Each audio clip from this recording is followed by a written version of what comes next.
it really helps that like you do your prep work so extensively that when I come in, I trust like I can navigate the day, and just energy wise, that's really helpful. Brett, I mean, what are your thoughts on some of that? Forgot the question. What is your favorite Pokemon? And if it was an ice cream flavor, what would it be? Oshawott, and the ice cream flavor would be blue raspberry. She had that one loaded. You answered the unanswerable question. Like as I was asking it, I was like, is this answerable?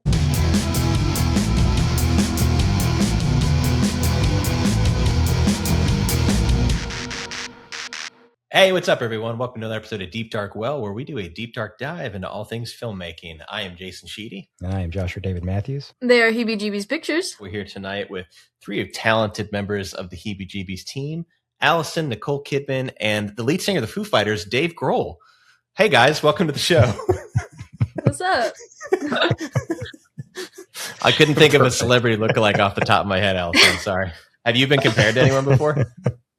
I've gotten Anne Hathaway one time. Oh, Anne Hathaway would have been First good. one I can think of, yeah. We had the pleasure of these three joining us on a fun-filled weekend where we shot two short films, those being Playback and Madam. Two very different films. Playback was directed by Joshua David Matthews. That's me. Madam was directed by me. And we shot them both at my house over the course of like a Friday through Sunday situation, where that includes, getting set up, shooting it, all that stuff. We just wanted to kind of get on and chit chat with these guys. These are some of our favorite people, and see what that process was like from their side, and also use it as a shameless way to promote those films. So guys, welcome to the show. Thanks for having us. Thank you. Allison, we've done a podcast with both Erin and Brett before. We haven't done one with you. So let's quickly run through. I'm the newbie here. You're the newbie here. So let's quickly run through how we all met and how you got started with Heebies. How do we meet? My dad went to high school with Mr. Brett Brooks right here. So I believe Brett was the one that sent, if I recall, he had sent us, I think, like your headshot and like just mentioned really? that, Oh, yeah. like I've known Eric as well. And just like, hey, she's into doing some of this stuff. Got a great look, really talented. And we were just like, yeah. And then like, oh, we need well, never mind. That would be spoiling the movie. Yeah. Let's not do that quite yet. I sent the script playback to Brett, and he had mentioned that you acted because I knew Eric back in pre-SCAD days as well, pre-Allison days. Yep. And he mentioned that you were becoming quite the actor on stage, and I also needed an actor for a young woman character, and he thought you'd be great for it. And I was a little nervous about sending it to you because of some of the content in the film. A little worried that maybe your dad and mom wouldn't appreciate their daughter being in this film, but they said that they left it up to you, and you graciously said yes, and thank you for that. I was super excited at the opportunity to work with you guys. I come from a theater background, so I've never had done any sort of film stuff before, and so it was an amazing experience. Yeah, I really enjoyed it. Has the film bug bit you, or are you just going to stick to stage now? In other words, did we ruin filmmaking for you? That was the question. No, it was incredible. It definitely gave me a very deep appreciation for film. Something that I think we said a lot that weekend is that it's a miracle anything gets made, which is very, very true. But it was amazing to be there because although I started as a performer, I think my heart truly belongs to tech. Like have that be theater tech, but also film, lighting and all that. So. Well, yeah, also, that was coming off the heels of you were in, what was the show that you were in Atlanta? Oh, that was my first ever film stuff I ever did. Right. I got a gig as background in Free Burt, which is a little sitcom comedy on Netflix. So how cool is that to see yourself on Netflix? It's crazy. I forget about it, and then I remember, and I'm like, that's probably the coolest thing about me. I don't know. Well, it's neat because you went from a big studio setting to to an independent setting, and what was the difference there? I'm now interviewing you. I think the independent setting, obviously, everyone's a lot closer, and you work, you collaborate a lot more tightly on things, and I think that's really neat because I was able to really talk to you guys as the directors and kind of see your vision and really be a part of that. You know, on the bigger setting, they're just like, hey, you with the glasses, stand over here. And you're just like, okay. And you're just chilling. And so, but definitely, I think both are incredible learning experiences. And I'm really glad I got to do both. So how did you get into acting in the first place? What made you want to get on stage? I believe I was 8 years old when I did my first play.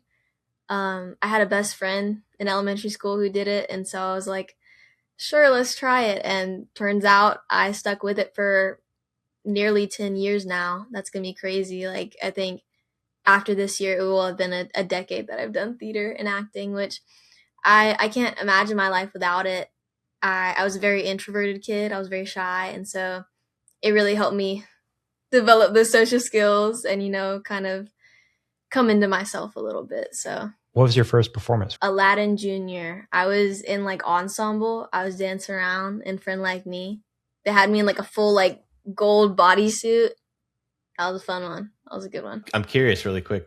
You said you were introverted before. Like what pushed you? I mean, you said you had a friend in it, but was there a moment you had where you're like, I just got to do this for myself? Like how did you go from introvert to appearing on stage? That's kind of the peculiar thing, I guess, is because I don't ever remember having like stage fright or anything. Because, you know, when certain stages, when you're on there with the lights, you don't even see the audience. And so it was more so just like the feeling of getting taken into a scene that I love so much. It was just like an escape from reality, you know, where I could be someone different and not afraid of saying the wrong thing at the wrong time or anything like that. And so I really think that helped kind of guide me into who I am today. So, yeah. I'm curious to hear from each of you. We can start with Erin. Like and it's okay if the answer is just like, you know, just for the fun of it or whatever. But I'm curious, like, if there's something in particular where, you know, with the horror genre, if there's something that draws you to it, or like, what do you get out of it as actors that maybe is something just from your perspective? It's a lot of like doing things I don't normally do in real life. Like, you know, like. Fair. You don't normally murder in real life, yeah? No, never, not once. Yeah, it's like you really get to play. Like, it's very playful. Putting yourself in scenarios that hopefully would never happen, you know? Yeah, just pushing things to the nth degree. That's fun. Always like expanding your, not boundaries, but comfort zone. Well, I think it's interesting too with horror, because I feel like there is sort of an opportunity. When we talked with Kyle Gazek on the show last time about like getting typecast and stuff, and I do think horror is one of those genres where, you know, you hear like the Scream Queen or like the Final Girl, or you hear like this guy's always the villain or this and that. Like in the experiences you had, and not limited to Heebies, but do you feel like that you've sort of fit into one of those? I mean, I think thankfully our goal is we've tried to give you a little bit, like speaking specifically about Madam. I think that was the first time you've played a villain for us. Yeah, I loved it. No, it's been very, like, it's been varied, which has been really fun. Well, I got pigeonholed into 2 friendships with guys that just want to make horror movies. So, man. Sometimes they're horror sci-fi. Sometimes they're horror comedy. I went through a whole college program with you not doing horror. I want to hear it. Well, those were the good old days. I often miss those. No, I had an epiphany on the way here. You guys have never, you're going to stop me, you're going to correct me, and I'm going to correct you, and I'm going to be right. You've never killed Erin in a film. They have killed me. Mime. Oh, duh. Yeah. Mages. No. Okay, that's the only time. Yeah. Yes. But you're an extra, so, you know. You mean on screen? That was a good death. I mean, violently. I mean, like. I did. I mean, like, what you guys do to me? Like, axe through my head. No, that one counts. That one counts. It wasn't 32 times in the same movie. That's fair. We have not disappointed a mother more than your sweet, sweet mother, Kathy, for all the horrible things that we've done to you. I have had an absolute blast working with Heebies before it was even Heebies. Like, I've enjoyed every film we've done. Everything has given me something I could use, something, a story, a fantastic experience. Like, I've just enjoyed it through and through. Like, and I think I said this in our episode, like, you guys haven't missed. Like, every film has gone onto the festival circuit. You're now on Bloody Bites, great awards. Can we talk about the Atlanta thing and that's coming up, Jason, next week, or is that still under? Oh yeah, no, you can talk We can about talk it. about it. Yeah. Yeah, didn't you get awarded filmmaker of the year in Georgia? Uh-huh. Oh, did you not know I was going to say that? No. I didn't I'm know just like, that. we did. Yeah. Congrats. Thank you, Brett. Your check is in the Dang. mail. What? I didn't know that. Josh told me that when I was in Savannah last weekend. I mean, I knew about the To Hell with You screening before Evil Dead at the Plaza, but I didn't know about that until very recently. So I don't know if I've told you. That's huge, man. Congratulations. No, it's awesome. And I mean, it looks all of Georgia came together in a room and all just of decided Georgia. that. I did not get that invitation in that room, but I guess I would have voted for you too. No, I appreciate that, man. No, obviously we appreciate all you guys. Like the fact that you keep coming back, and Allison, I guess, be prepared for emails here and there where we're like, hey, what's up? I'm ready for the next one. I'm excited. You want to be covering Fake Blood? Yeah, I want to hear Allison's experience with her first real horror film. Do you like horror? Is that something that you thought you'd be in? I'm gonna say definitely not.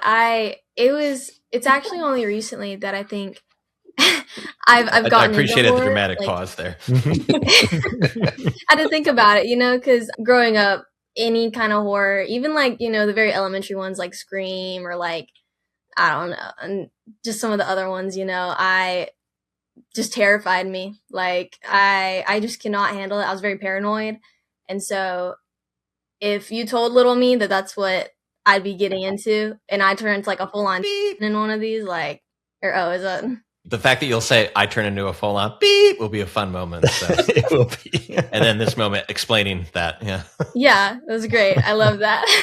Just use my beep sound effect, Josh. Don't use the beep. Use mine. Yeah. How was your experience on a horror set then? Are you a fan? It was fantastic. I had never realized how practical a lot of the effects are and everything, and I have a really great appreciation for that. I still think about sitting in the makeup chair for an hour and just getting everything done. I thought that was really cool. It was fun to experience. Also very cathartic, I would say. Some of those scenes, it's like you're letting out something that you didn't realize was pent up, yeah. And so it's really nice. And like Erin said, you're in situations that you hopefully are never going to be in, but it makes you think okay, if this did happen to me, how would I approach that? How do you take that on, So really great thought experiment there. This is not the first time we've done the weekend shoot. The other time was To Hell with You and It Draws Closer, where we did 2 films, each done by a different director, me and Josh. And I'm curious, Erin and Brett, for you guys as actors, if there is a specific process you do, because it's arguably I've got one goal for my weekend, which is to direct this film. Josh has one goal, but you guys have to basically take on 2 different characters in a very compressed amount of time. And I'm curious what your process is. I wouldn't necessarily say I have a process for these. I think it's just learning any material. It's just the prep work before is the most helpful thing. And leading up to the film. And I think we all kind of, we did the prep work before, and then it's just kind of then it's game time, Let's say you're in playback mode, all day Saturday. I can't remember what our days were, just hypothetically, and then switching to MADAM mode on Sunday. Is there anything that you feel you need to do as an actor, or is it as simple as just once you're done with that character for the day, it just kind of leaves your brain? Or do you feel if you've been acting with something all day, does that somehow need to be emptied out before the next thing? Or I didn't really empty it. I think it's we did a lot, and it's living in the body still, and it's able to the energy is able to shift into this new thing and maybe even feed the next thing in a different way. That's exactly what I'm getting. I think that's interesting. It in a different world, depending on how we shot these movies. I think Josh and I talk about that too. Is there a more of an approach to how we shoot these? Would it be better to start with yours and end with mine, or vice versa? Is exactly that. Is something going to feed in anything, in a good way, in a bad way? But that's interesting to hear that perspective, that you just kind of let it, if you can build off of it, it sounds like you can, or you let that happen. That's just how I am with a lot of stuff, all things. It's just I like to just use it because it's real, and we really had this thing. It's in my body still. I'm just gonna go to sleep and then pick up the next character the next day. And I mean, even just being tired, being fatigued, it can lead into some interesting things. You almost have less control, so you never know what can happen, which I think is fun. You get a little maybe a little delirious, and that can be fun. You know, it's like just kind of like playing with where you're at and not like you trying turn to into Muppet Aaron. Yeah, I've experienced delirious Aaron on a few sets. Yeah, I do. We call that the cast iron approach to acting, where you just sort of let the spices. You never wash the pan. Don't wash the pan. No, literally cast iron is my method. Like, just kind of, you know, get a paper towel, wipe it out. What about you, Brett? You've done this twice as well. You got a different process for it? If I have instincts, if those actually do exist in me somewhere, I allow them to do the talking, and I kind of take my hand off the wheel and just hope that it works out. I could see that. And so far it has. I don't really know how to give it a definition. So when the question is asked, and it's not like it's asked at all to me, what thoughts do you have? What advice? I don't know what I'm doing.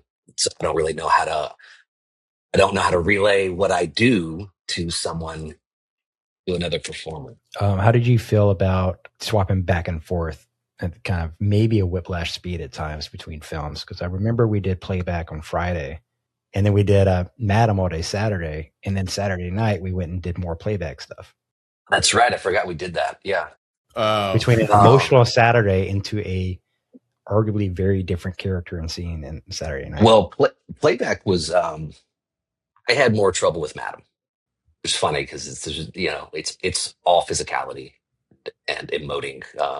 I don't think I got one line of dialogue in that movie at the very beginning, and that's it. I don't know if this is a spoiler or not, but there was just so much more that needed to be delivered on camera to sell what kind of movie that was. And we've talked about it before. It's a very, and again, this isn't spoiling anything, but it's a very mean movie. It's the meanest movie that I think Heebie's has put out.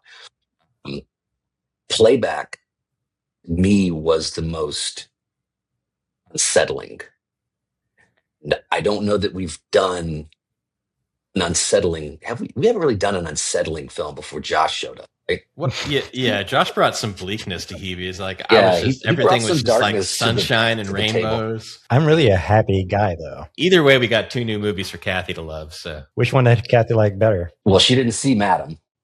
I can't imagine why. And she walked out on Playback. I wish I could tell the audience the part that she walked out on. Sure. I think everybody in this room knows which part she walked out on. How did you feel going from one character to the next and like that? Everything that we've done has had some kind of character arc, but I don't think we've ever done a film that had a male character that had the dynamism that one had in Playback. Am I wrong? I don't think we have. I'll buy it. Sure. I don't think I've ever played a duality. That kind of, probably not. This is the worst interview I've ever done. We'll come back to you. Allison, I know that you only starred in one of the films, but I mean, you did stick around. This is one thing I really like about you coming down, is that you stuck around and watched as much as you could from both productions, and even helped out at times on the makeup chair, or asking questions about the technical aspects. But like, you were like summer camp for you. Like, you were dug into it. It was awesome. It was really cool. How did it feel just watching and being a part of like 2 shorts in 3 days? That kind of fast-paced, breakneck speed. That is something that is very different between like theater and film. Is, with theater you have your set like play over like the course of an hour, 2 hours, that you just follow each beat, and you do the climax, then you do like falling and resolution. And while with film, it's a little out of order, and you're gonna have to like turn it on instantly in the moment and just like be there, be in it. And so I enjoyed that challenge, and it was really cool to see, the difference between, Playback and Madam, and just like the storylines and everything. And yeah, just getting to watch it was delightful. I had a great time. So how'd you like the shooting out of order? Was that, you said it was a challenge, but do you like that experience of, well, now I'm here and now I have to go back in time to here and think about this before I... Yeah, it's like a fun little puzzle that you're trying to get everything in the right order of, okay, my character feels this way now because of this thing that happened, but technically, we haven't filmed it yet. So you're having to block it out in your head of where you're at in that moment. And so it's very interesting. I really enjoyed it though. So lots of fun. That was my first time really shooting out of order in a long time. I Yeah? didn't enjoy it as much as I think you did. I'm sure, like, I remember I got, like, just the tiniest glimpse of your, like, shooting schedule on your laptop, I believe. You guys definitely have the hard part there, so I commend you for that. That's awesome. To me too is sort of like with the actor director relationship, which is something I'd love to talk a little bit more about too, is like, because like I do think, like, obviously is, you know, building out the characters, you're going to have a sense of the roadmap of where we are, but at the same time I do think a lot of the pressure of that can be put on the director of like, in a way it's like, if we're doing our jobs right, at least in my opinion, you know, we're doing all the character work before we get on set, and then on set it's sort of like, okay, I'm here to help you realize where we are on this, like, you know, roadmap to from A to B. But I'd love to hear a little bit more from each of you, and we can start with Erin and then go to Brett and Allison. But what are some of the things that you feel like you, and we've touched on this, I know, in previous things, but I'd love to hear it in this sense, and maybe with the idea of Playback and Madam, things you may have learned or experienced that worked well, maybe some things that didn't. I don't know. Take a dig at us. I don't care. What are some things though that like you feel like as actors that you, I guess, like feed really well off of in these situations? Well, I think like going back to like their looking at the shot list for the day, like Allison mentioned, like you guys are so organized, and that's really helpful for me. Like it really helps that like you do your prep work so extensively that when I come in, I trust like I can navigate the day. And, you know, granted, you know, sometimes we might get a little behind here or there, but like it's, you stay like on it, and just energy wise, that's really helpful to know, like, we're not going to be completely drained after, like, we're going to have enough energy to get through the weekend. And that alone is like, you know, just to trust, like, I can do this. Cause like the trust has been built between the team. No, that's great. And Brett, I mean, you touched on that too. I do think trust is like such a huge thing. And like, again, it's like directors, I feel like that's one thing I love about working with you guys. And Allison, even in the brief time we worked together, you know, but I got to see with you and Josh, like once you do establish that trust, like once you do have that point of like, okay, like this person gets it, like they're doing their best to achieve this, I'm doing my best, we both understand what we're trying to get across. And then I feel like that's where like the fun comes in, because that's where like exploration and things can, like, I don't know, play a bit more. But Brett, I mean, what are your thoughts on some of that? Forgot the question. What is your favorite Pokemon? And if it was an ice cream flavor, what would it be? Oshawott, and the ice cream flavor would be blue raspberry. She had that one loaded. You answered the unanswerable question. Like as I was asking it, I was like, is this answerable? Well, Josh gave me a monologue the day before we shot it. That was fun. I did. But it was funny because that was not in the original draft, right? And it just came to you one night. I wrote the monologue Thursday night and gave it to you Friday, and we filmed it Saturday. I just remember being happy and content and ready to do this movie, and you came in and go, I wrote you a monologue, and it was like, thank you. You were happy about it. Wasn't mad about it. I didn't know if I could pull it off, man. Like, because after like reading it, and then the situation in which it is applied in the film, and the tone of that situation, and then also without spoiling it, who my scene partner was. I love skirting around these spoilers so much. It just kept layering. It just got more and more uncomfortable. I think that's the word I used, a little, or unsettling. And it was, I think I even told you, I was like, I don't know if I can do this. Not as far as like, I don't know if I have the ability to do this. Not like I think I can't, I can't do this. This isn't for me. It was just like, I don't know if I can deliver this. I still have qualms with it. I mean, I have qualms with, you know, all my performances. Allison too, like with your perspective, like this being like, I guess I would, well, skirting around spoilers. Let's just talk about the experience like you had on film. I'm just curious, like how that relates to you. Like maybe like, did you have any expectations going in as an actor that maybe like you were like, oh, I can leave this aside? Like just how did you prepare? How did you sort of like approach the day, and did that evolve over the shoot? Just to repeat what I said earlier, it was definitely like very different from anything I'd ever done before. But working with you guys, your honesty, I think, is what really helped me. Because to be honest, you know, not having done film, I went into it very kind of unconfident, unsure. But you guys were very, you know, straightforward with me that if you weren't happy with it, you would do another take or something. And so that was very reassuring. Prep though, honestly, I watched some YouTube videos, like, you know, just I tried to do some research. I knew that, you know, theater is very theatrical and very dramatic. And so from that, I was like, okay, let me like try to tone back some of my instincts to, you know, gesture to the whole room or, you know, like stuff like that, like silly things. So, but yeah, it was great. I'm trying to think any other prep I did. Just kind of, you know, the basics of trying to come up with a backstory for this character. Just understand where she comes from, what's motivating her to do this, just all the simple stuff, you know. I think too, this was a great intro because the times that your character is on camera, there is a bit of theatricality to the moments that the character is big. Her character is has big performances. So, you know, you didn't have to you did a fantastic job with the subtleties that you brought to the character. But the stuff that was like, you know, in your face, we were in, me and Josh were in the attic, and he had the camera on Allison. And without going into it, I was watching the monitor, and we did the take. And Josh and I both looked at each other, and Josh goes, I got goosebumps on my, I said, that was scary as hell. So you did you scared the director. I think that's a pretty. Yes. Let's go. Brett, you kind of touched about this, like being a moment, but I'm curious, Erin and Allison too, if there was any specific moment on set that was memorable or like a fun story or something you remember. I loved being a villain. I loved holding that like weapon and just gliding around with blood on me. It was awesome. Have you played many villains? I mean, I know there's been a couple. I played a villain, a Marvel villain. Right. Like that's the first one I was thinking of was, yeah. Mm-hmm.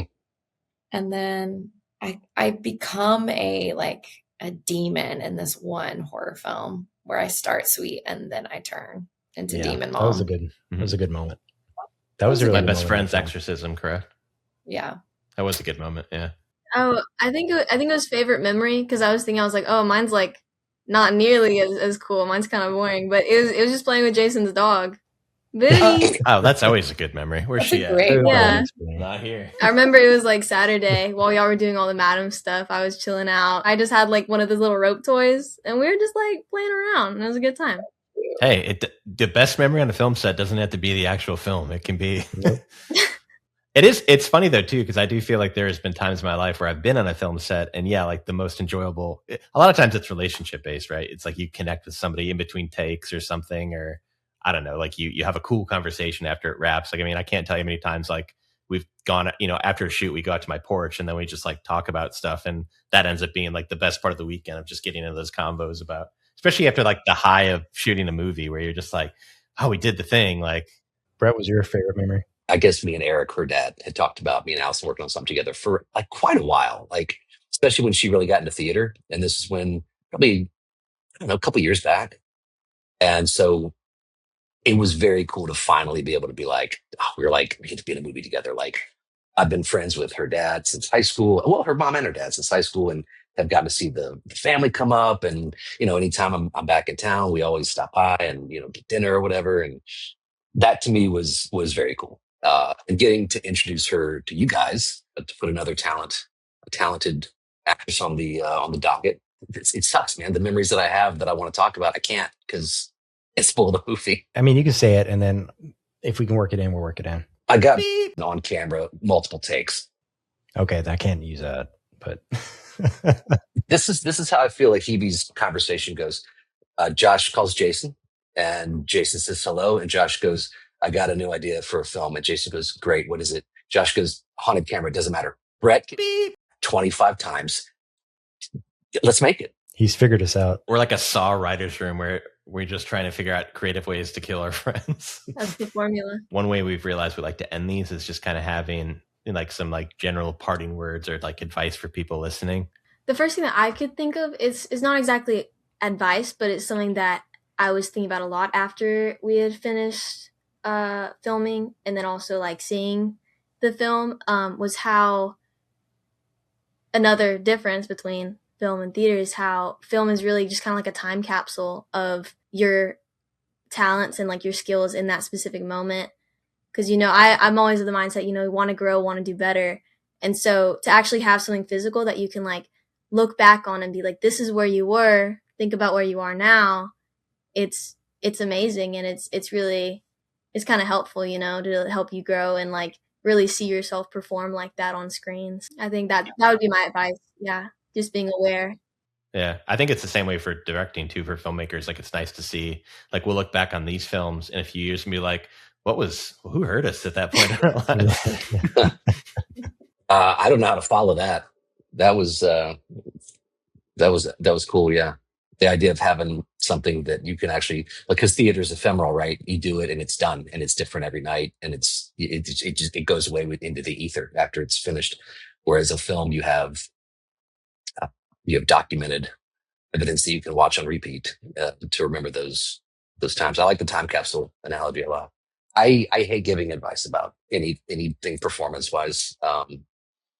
You know, it was another great weekend. I would do it again. I'll do it 100 other times with you guys. So for me, something that I learned and I'm really grateful for is it's okay to like be vulnerable with your team. Like, I was going through some like really personal, like difficult things in my life, and I was able to share them with you guys, and like you guys created like a safe space for me to be able to work and still like be navigating other hard things at the same time.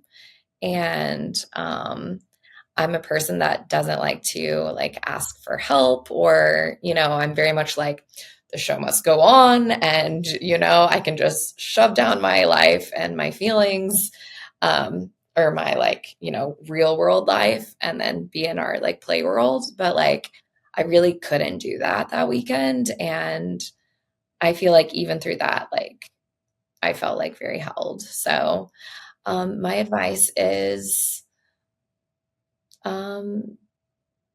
don't feel like you have to hold it all alone, because that's why we do this. We're a community. Yeah, 100%. Couldn't agree more. Yep.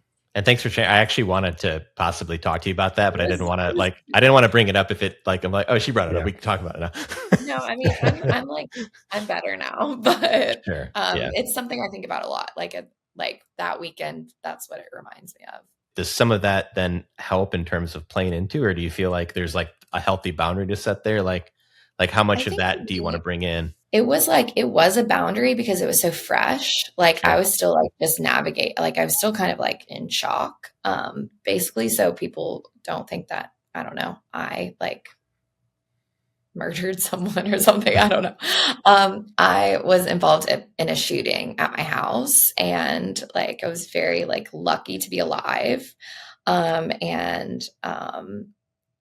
It was a close call. Do you as an actress see that in the performance? Like, I mean, obviously you've had the chance to see the films now, but like, do you feel like that comes across like in a way that you can perceive, or is that more of like I think it's like a personal thing. I think like honestly watching playback, I could tell I was like not like, I don't want to say I was not well, but like it was interesting to watch that. So kind of going back to the time capsule thing, like that's the time capsule for me. I mean, Madam's a little different because I was able to kind of like almost detach for a minute, but with playback, it was just kind of like, I don't know. Yeah, I remember talking to you. I was kind of in my own world. We don't have to do this movie at this time. I know y'all were really sweet. We can, but with what you were going through, I do see it like you said, you can kind of see it bleed through in the performance a bit, and it really, you could feel it in the character. Like it was also kind of stuff that the character was probably going through in that moment. Yeah. It bled through in a way that did work for that character's moment as well. Yeah. That was an interesting, like you said, time capsule.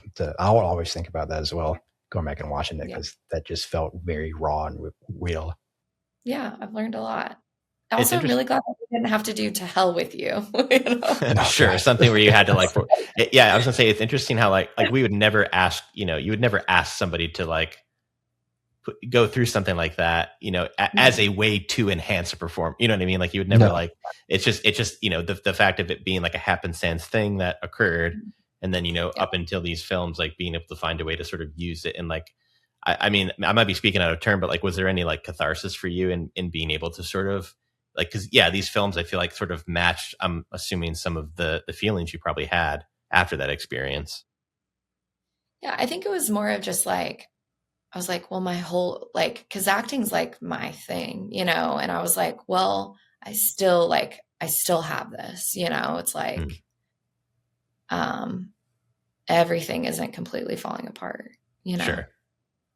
And I do have a different story to tell now. And this is like a new layer of my instrument. And I'm not saying this in like a whatever kind of way, but I do think sometimes that is what makes like good, like we'll call it art just for the general sake of the word. Again, something you would never intend to put in a person into, but there is something interesting about that snapshot mentality of like being able to look at a movie and see. And I think that's reflected in like in the directing and everything else as well. Like, I mean, yeah, if we're talking about that specifically, like, yeah, these films do have a darker tone because I do think that, you know, some of like the events of the last year have bled into some of that stuff where when I look back at a film like To Hell With You, I was just in sort of like, you know, kind of like place in life where that was like, you know, where horror comedy felt like the right thing to make. So I don't know. Anyway, all that to say, I do find that is something interesting just to be able to look at a film and sort of the aura around it being something of like, yeah, these people got together to tell a story, but maybe there were some more things at play around that. So no, I'm sad. This episode of Deep Dark Well brought to you by Taco Bell. Tell the fine people of the internet where they can find you. We'll start with Erin, Brett, Allison, socials, whatever you want to, websites. Where can people find some of your work? People can find me, I guess, on Instagram sometimes. Erin Ownbey, I'm there. Also, IMDb. I don't know. And there's you're probably in some movies on Heebie-Jeebies Yeah, like Heebie-Jeebies Pictures.com. My parents have a lot of old home movies of me as a child. If you would like to watch those, just let me know. Slide into her DMs and prepare to immediately get blocked. Analog. Instagram, just Brett Brooks. If you want to see my illustration work, you can go to www.brettbrooks.com. And then, of course, IMDb. And Heebie-Jeebies Pictures.com. Thank you. Allison. I felt the love on that. Instagram would be Allison Off Script for all my acting stuff that I've kind of been in. And Heebie-Jeebies Pictures.com, of course. You don't have to do that. You Absolutely. don't have to do that. Yay!